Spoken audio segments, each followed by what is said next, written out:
Back in 2018, I had a big idea. What if we could provide unbeatable property maintenance services, not just to Londoners, but nationwide by turning it into an insurance product? By 2022, that dream or that great idea had cost me £500,000, and it taught me lessons that I will never, ever forget.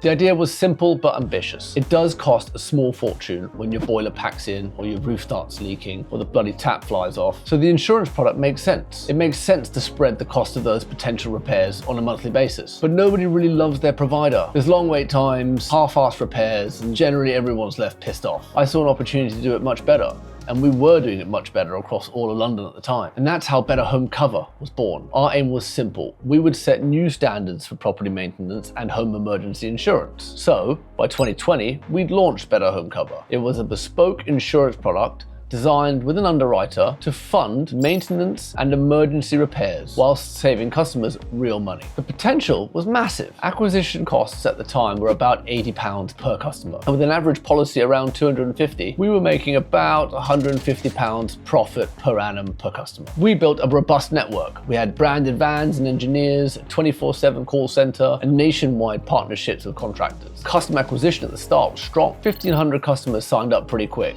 and things were looking pretty promising. With proof of concept sorted, the next plan was to scale. I sold my house in Primrose Hill to fund the business, pouring in a lot of cash to make it work. But with scaling comes challenges. Customer acquisition costs skyrocketed as competitors with deeper pockets flooded the market. By 2022, the cost of acquiring a customer had jumped from £80 to £380, making our model totally unsustainable. Our competitors were so well funded, they could wait 3 years before turning a profit on a policy. At the same time, there were regulatory pressures. Being FCA regulated meant we had a legal duty to maintain service standards. When things went wrong, we couldn't just walk away or shut down. We had to ensure every customer was transitioned to a same or better service. I can assure you, you do not want the FCA on your back. This added immense pressure, especially as cash flow dried up. With a young family and my house already sold, personal stakes were pretty high. By mid-2022, it was clear that we couldn't sustain operations. We managed to find a buyer for our customer base just in time. And if we hadn't,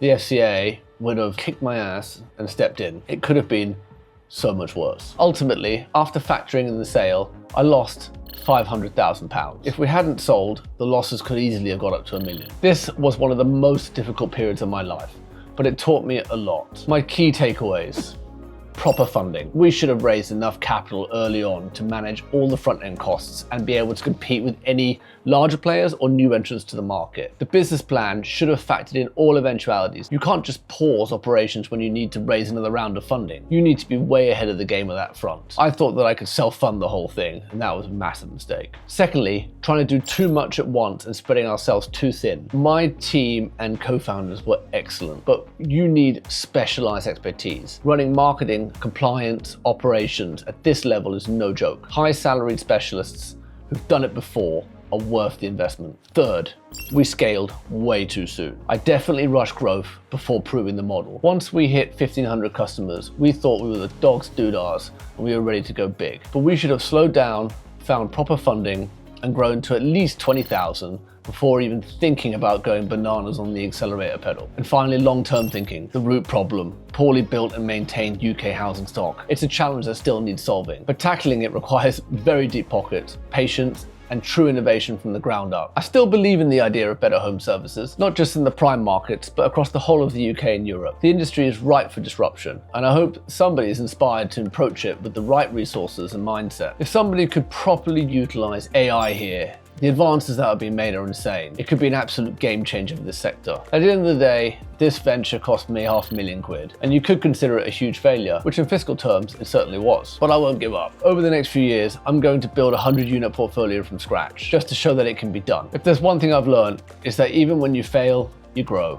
And sometimes that can be worth more than the money you lose. One thing's for sure, I learned a lot, and I lost a lot. If you want to follow my journey, you can do so right here on YouTube, or if you want all the gory details, here's a link to my monthly newsletter in the description.